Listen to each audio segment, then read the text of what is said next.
oldest of our fighting forces, with a tradition of courage second to none, the United States Coast Guard carries the war to the Axis on the 7 seas.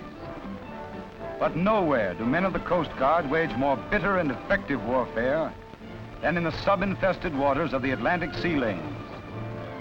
The U-boats must be battled to the death. The stuff of production must go through.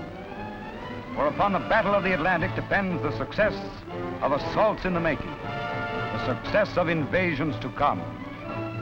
The men of the Coast Guard do their job, and do it well.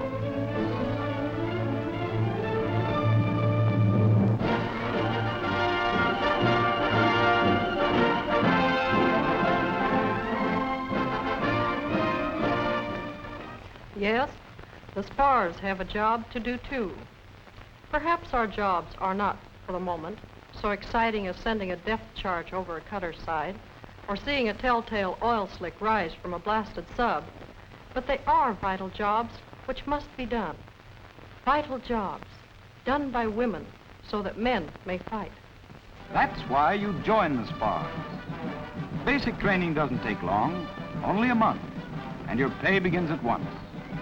You learn to take orders and to carry them out. You acquire new vigor, new confidence. You learn to march with others and to work with others. And you learn, too, that to do your best is the proud tradition of the Coast Guard. You get good food, plenty of it, and boy, how you stow it away.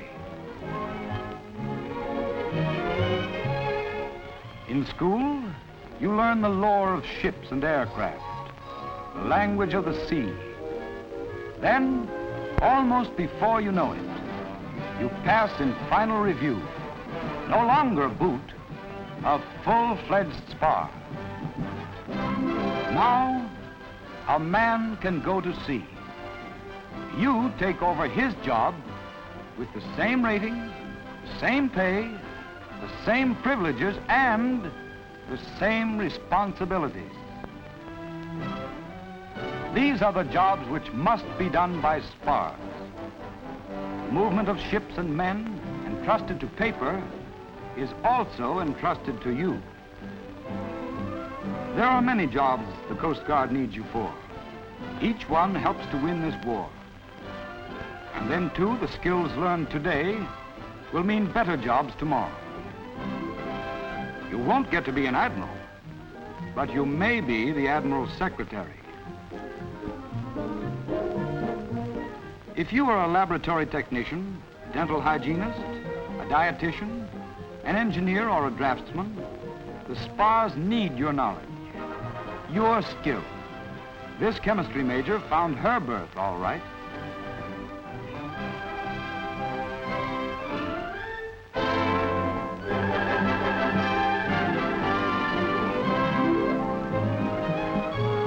Here, too, a SPAR takes over, and one more pharmacist mate can go to sea.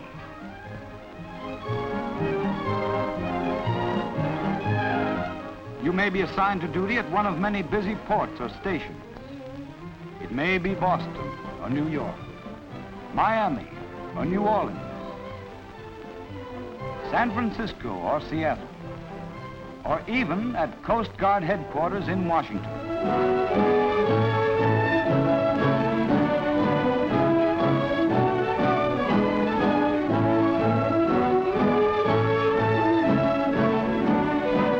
As men go to battle, SPARS take increasingly important assignments.